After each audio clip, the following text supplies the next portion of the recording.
Hi viewers, இன்றைக்கி ஒரு morning vlog பார்க்கலாம். மார்னிங் வந்து ஒரு 5லிருந்து 5:30 மணிக்குள்ளவே வந்து வேலையை ஆரம்பிச்சிருவோம். இந்த மாதிரி இயர்லியாக ஸ்டார்ட் பண்ணும்போது ரொம்ப ஈஸியாக வந்து ஒர்க் எல்லாமே வந்து 8 மணிக்குள்ளவே வந்து முடிஞ்சிடும். வாசல் தெளித்து கோலம் போடுறதுக்கு ஒரு 5:45 போல் ஆகிடும். அதுக்கப்புறமா வந்து குக்கிங் ஒர்க் வந்து ஸ்டார்ட் பண்ணிவிடுவேன். இன்றைக்கி வந்து மதிய லஞ்சுக்கு தேங்காய் பால் சாதமும் சென்னா சுண்டல் தான் வந்து செய்ய போகிறேன். எப்போவுமே வந்து மசாலா சுண்டல் தான் செய்வேன். இன்றைக்கி வந்து சென்னா வந்து நார்மலாக தாளித்து விட்டுருக்கேன். தேங்காய் சாதம் வந்து தேங்காவை துருவி ஒரு மெத்தடில் செய்வாங்க.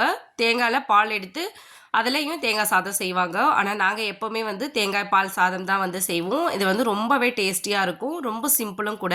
பட்டை, லவங்கம், கிராம்பு, ஏலக்காய், அன்னாசிப்பூ, மராட்டி மொக்கு எல்லாமே போட்டுட்டு இஞ்சி பூண்டு பேஸ்ட்டு, பிரியாணி இலை, கொத்தமல்லி, பச்சை மிளகா இது எல்லாமே சேர்த்துட்டு வதங்கினதுக்கப்புறமா ஒரு சின்ன சைஸ் தக்காளி பழம் மட்டும் சேர்த்துருக்கேன். இந்த தக்காளி பழம் சேர்க்கறதுனால டேஸ்ட் வந்து ரொம்ப நல்லாயிருக்கும்.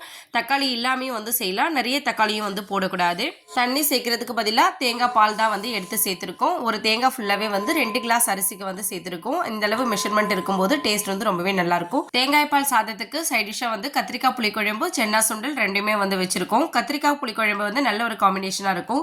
சிக்கன் கிரேவியும் எக் கிரேவி ரெண்டுமே வந்து தேங்காய் பால் சாதத்துக்கு ரொம்ப நல்ல காம்பினேஷனாக இருக்கும். இன்றைக்கி வந்து நாங்கள் நான்வெஜ் எதுவும் சமைக்கல, வெஜ் மட்டும் தான் சமைக்கிறோம். அதனால் வந்து புளிக்குழம்பு வந்து வச்சிட்டோம். இன்றைக்கி எங்களோட பிரேக்ஃபாஸ்ட் அண்ட் லஞ்ச் மெனு என்னன்னு சொல்லிட்டு பார்க்கலாம். பிரேக்ஃபாஸ்ட்டுக்கு இட்லியும் வேர்க்கடலை சட்னி குழம்பு, மதிய லஞ்சுக்கு தேங்காய் பால் சாதம், சென்னா சுண்டல், கத்திரிக்காய் புளிக்குழம்பு. இவ்வளோதான் இன்றைக்கி எங்களோட குக்கிங் விளாக். உங்கள் வீட்டில் என்ன லஞ்ச் பிரேக்ஃபாஸ்ட்னு சொல்லிட்டு கமெண்ட் பண்ணுங்கள். என்னோட சேனல் பிடிச்சிருந்தா சப்ஸ்கிரைப் பண்ணுங்கள். தேங்க்யூ.